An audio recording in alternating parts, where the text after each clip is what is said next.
Hey, it's Emma here, and welcome to today's episode of Focus on the Fun Stuff, and welcome to the new studio. If you are watching the video version of this, you will see that the background looks very different, and when I say welcome to the new studio, I'm saying welcome to my home and welcome to the new home studio, which actually is a corner of my bedroom. Am I giving too much information away? I'm not sure, but basically what I want to say is prolific beats perfect. I'm looking forward to watching this studio evolve, not in the bedroom.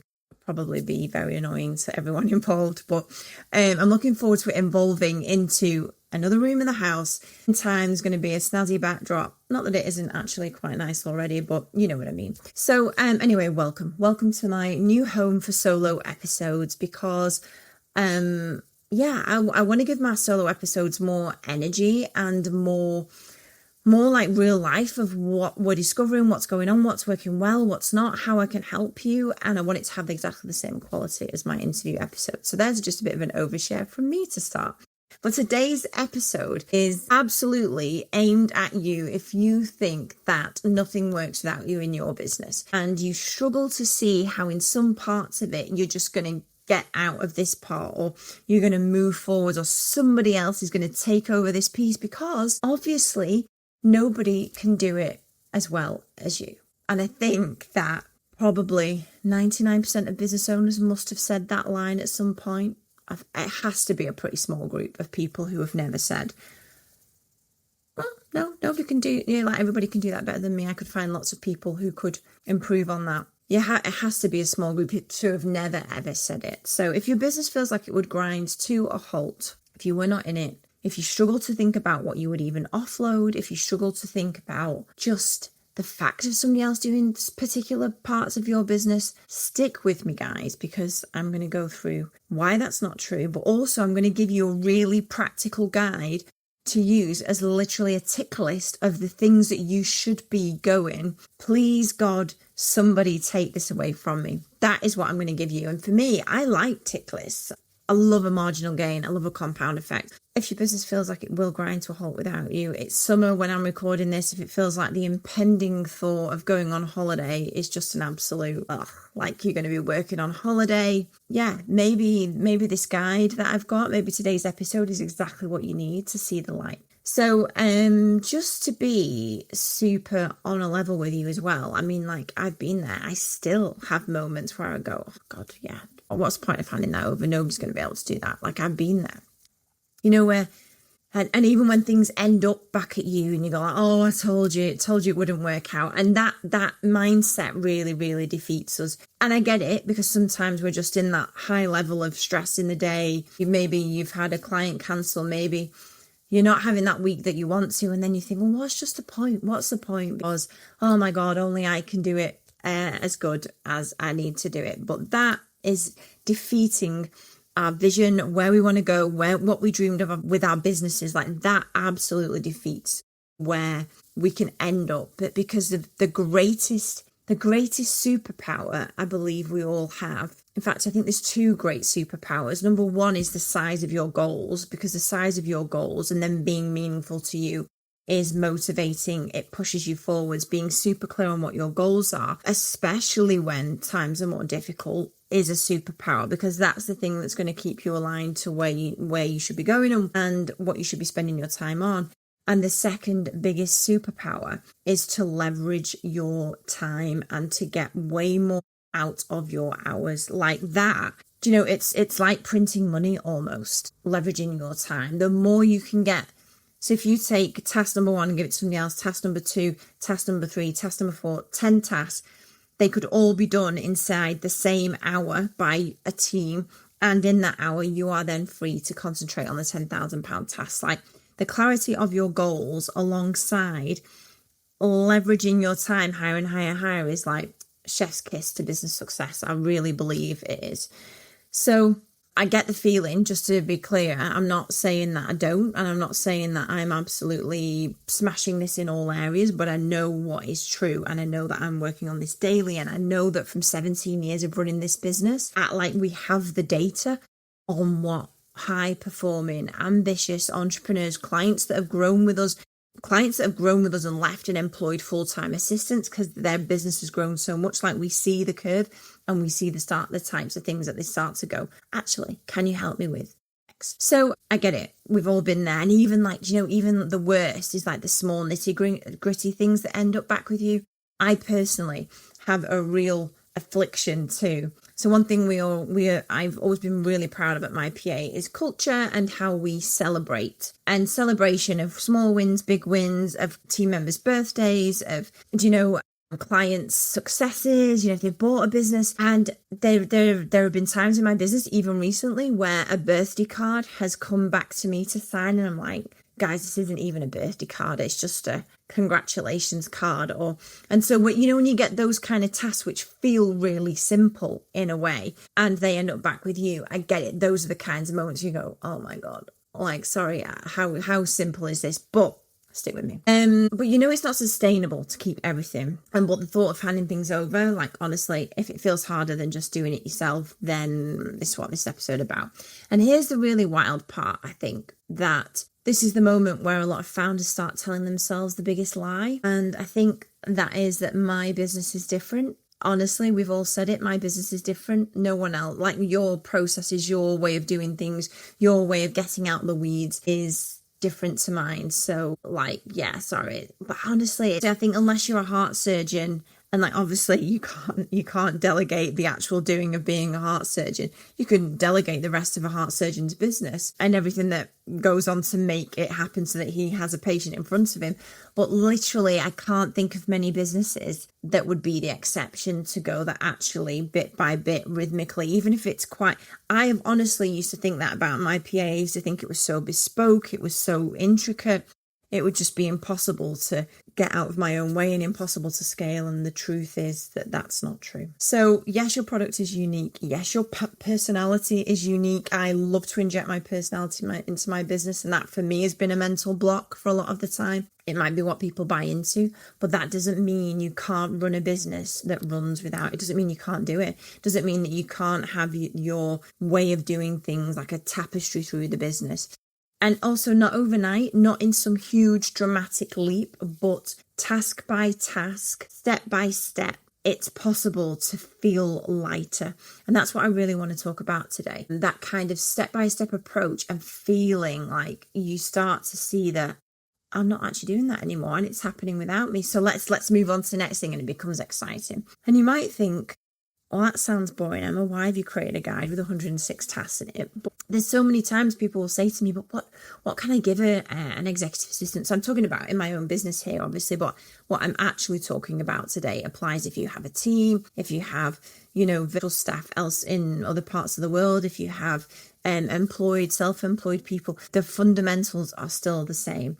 So over the past 17 years in my PA, I have seen hundreds of founders go through this journey from can't let go of anything to within a week, wow, oh my God, I can't believe you just solved that. That's been hanging on me for ages. And that feeling, no matter where you're at in your business, I'm sure we've all had it experienced at least one day where you feel lighter and you're like, oh my God, somebody's just done that without me. And I'm like, oh yeah, and it's working and it's happening, like that feeling of lightness. That's what I really am so passionate about, understanding from other business owners in Focus on the Fun Stuff, how you are light in your business, how you enjoy the journey. And so I've seen so many business owners just not realize the weight of everything that they were carrying in their business quickly, and like those kind of wow moments.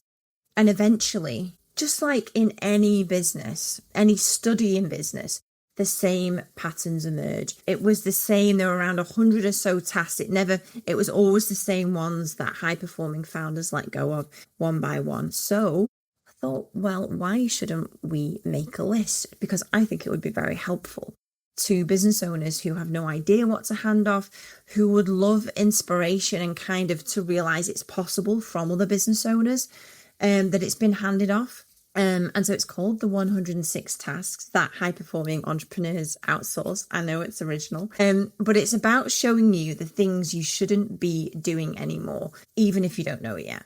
Because sometimes we just don't know what we don't know. Like, God, really? Do other business owners have people holding their sales calls? Like, I know to some of you that'll be basic, but to others it'll be like impossible to think of not quoting a job, not having a sales call, of negotiating and strategizing on your behalf like that. This is kind of like next level stuff, but it's all possible. And another reason that I created the guide is because so many business owners also say, and I'm not just talking about what you might think of a solopreneur, somebody that works on their own, somebody doesn't have a team at all. I'm talking about business owners here that have got multi-million-pound businesses with a big team. Business owners, a lot of us, we leave ourselves to last, and a lot of them will still say, even the ones with big businesses that lots of us would dream of having, they'll go, I don't know what I'm going to give to a PA. And it's such a common thought because we are naturally self-sufficient. We back ourselves. We know that we can make shit happen. Pardon my French, but we know that if we take it on, we can do it. We're wearing all the hats. And here's what I always say. Number one, if you run a business, even if it's just you right now, believe me, you have stuff to give someone. Maybe not full time for sure, but you have tasks to give a part-time, a virtual executive assistant, someone so many hours a week. You have stuff to give them, whether it's from inbox, taking all of the stuff that kind of you might spend time filing, deleting, doing a little reply to, and just leaving you with the most important stuff, whether it's from that to lead follow-up, to prepping for that event that's coming up that's stressing you out and getting some additional support there. The truth is, most business owners are probably carrying far more, like weight-wise, than you realise. Maybe you're like, no, I know how much I'm carrying. But I just want to make it really how much is possible. You don't have to be the superhero in your business 7 days a week. So number 2 is that starting small definitely is always best. And it's how we start every relationship with our clients. Like we'll always say, right, what is the key goal for this month? 1, 2 or 3 things inside that goal. Let's knock them down. Let's get them into a process. Let's get them optimized with AI. Let's get them efficient. Like, let's get those things done, knock them out. Give us 3 more, give us 2 more. That is the best way. You don't approach any kind of delivery by throwing everything at somebody all at once. So you don't have to offload everything on day one. In fact, that is the complete opposite. For me, that is the worst strategy because that is a surefire way for things to fail and for everybody to be unhappy involved in that situation. So you don't have to offload everything on day one. Start with 1 or 2 things that either drain you, you really hate, the things that slow you down, the things you avoid doing is a good one. And number 3, this is key. This is really key. I'm talking about assistants now, and this task you can use with general team members. We don't have to be using the word assistant, but a really good executive assistant by your side, virtual, full-time, whatever that might be, shouldn't be making your life harder. Like a really good team member, assistant, somebody who you're going to offload these to, they won't just sit there and wait for the next task to be, waiting to be spoon-fed. They'll take things intuitively. They will spot gaps. They will make suggestions. They will be an extension of you. They will be a second brain. That's what we talk about at my PA, like a second brain. It's almost like having a second you in the business, which feels unfathomable, but it is possible. And it should feel like, I can only describe it as breathing out, like a sigh of relief. So I want to keep this episode helpful and snappy. So where should you begin? I've got another piece of advice for where you should begin. If you really are ready to get someone intuitively helping you and getting stuck in, I always say that the inbox is a great place. And even if you don't have, and I know you're going to say, but Emma, there's AI tools now that will deal with my inbox, and there, and there isn't that much stuff comes in. Fair enough, like there is. But let me just tell you, as an assistant, an inbox is generally the window to a business owner's business soul, business house, inside the house. You get a really good understanding of what's going on in the business. It's just like a mirror. Like you can see what's overdue, what you're avoiding. Is there money in there? Like, opportunities you've not followed up on. Is there stuff to do, amend, call? An inbox is a task generator generally. Like people are emailing you based on their priorities, and it's a really great place for someone that's assisting you to get stuck in. And when a founder hands that over, like even partially, even if you just go like these kind of emails you deal with, I've spoke to so many who don't want to do it, and I get it. It's like, there's a lot of stuff in there, and what if they reply wrong, and what if they do this? But as like with everything, we start small.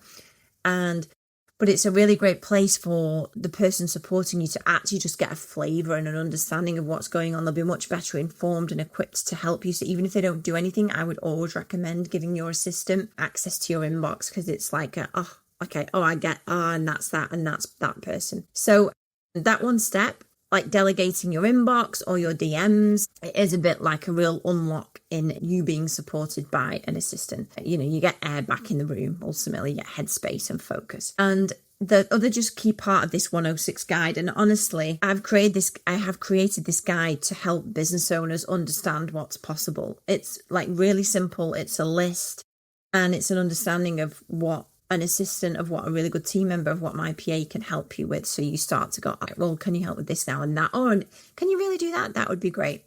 So I'm not talking about outsourcing your life tomorrow. I'm talking about one task. I'm talking about one shift, one thing that gives you 30 minutes back in the week, which obviously is 2 hours a month. I know I'm good at maths.